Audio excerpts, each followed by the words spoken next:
जय श्री राम दोस्तों, इस वीडियो में देखें कि यह 9 उपाय जीवन में लाएंगे खुशहाली व तरक्की। यदि आप हमारे इस चैनल को सब्सक्राइब व लाइक न किए हो तो इस चैनल को सब्सक्राइब व लाइक जरूर करें। वास्तुशास्त्र भारत का अत्यंत प्राचीन शास्त्र है और वैदिक काल में तो इसे स्थापत्य वेद की संज्ञा भी दी गई है। चाहे कई लोग इस शास्त्र को लेकर संदेह व्यक्त करते रहे, लेकिन तथ्यों के आधार पर हम आपको यह बताना चाहेंगे कि समय समय पर विभिन्न जगह पर की गई खुदाई में पुरातत्ववेताओं को जो प्राचीन बस्तियों के खंडहर मिले हैं या भग्नावशेष मिले हैं, वे इस बात की गवाही देते हैं कि प्राचीन समय में मंदिर, बस्तियों एवं नगरों का निर्माण वास्तुशास्त्र के सिद्धांत के अनुसार ही होता था। और यही वजह है कि तब लोग अपेक्षाकृत अधिक सुखी रहते थे।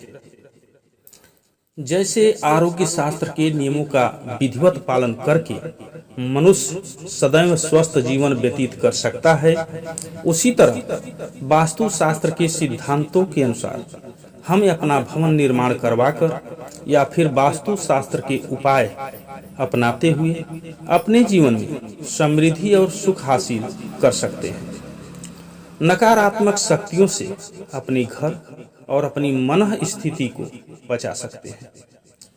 जिस तरह ज्योतिष में 9 ग्रहों की महत्ता है और हर ग्रह के हमारे जीवन पर असर करता है, हमें अच्छे व बुरे परिणाम प्रदान करता है, हमारे लिए संभावनाओं के नए द्वार खोलता है, उसी तरह इस पोस्ट में आपको वास्तुशास्त्र के 9 टिप्स हैं जो आप इसे आजमा कर सुखी जीवन व्यतीत कर सकते हैं।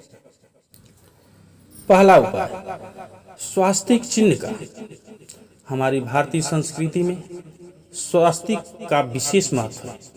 हमारे पूर्वज घर के मेन गेट के ऊपर सिंदूर से स्वास्तिक का चिन्ह बनाते थे। इससे घर में सौभाग्य और समृद्धि में वृद्धि होती थी। वास्तुशास्त्र के अनुसार स्वास्तिक 9 अंगुल लंबा और 9 अंगुल चौड़ा होना चाहिए। मेन गेट के ऊपर सिंदूर से यह चिन्ह बनाएं और रोग व शोक में यानी दुख में कमी लाएं। चिंताओं का निवारण होने लगता है। अगर आप घर के सदस्यों की तरक्की चाहते हैं तो घर के सभी प्रकार के वास्तु दोष दूर करने के लिए मेन गेट पर एक तरफ केले का वृक्ष और दूसरी तरफ तुलसी का पौधा गमले में लगा दें। घर में सकारात्मक ऊर्जा का वास होने लगेगा। अगर आपने कोई प्लाट खरीद रखा है और मकान बनाने का योग नहीं बन रहा या मकान बनाने के लिए पैसों का इंतजाम नहीं हो रहा, तो पुष्य नक्षत्र में उस खाली प्लाट में अनार का पौधा लगा दें। ऐसा मकान बनने का योग बन जाएगा। अगर आपके घर में वास्तु दोष है तो उस दोष को दूर करने के लिए कुछ तोड़ फोड़ करने की जरूरत नहीं है। आपको सिर्फ इतना करना है कि मकान की छत पर एक बड़ा गोल शीशा यानी आईना इस तरह से लगाएं कि मकान की संपूर्ण छाया उसमें दिखाई देती रहे। हमारी वास्तुशास्त्र में आईने को उत्प्रेरक बताया गया है, जिसके द्वारा भवन में तरंगित ऊर्जा का सुखद एहसास होता है।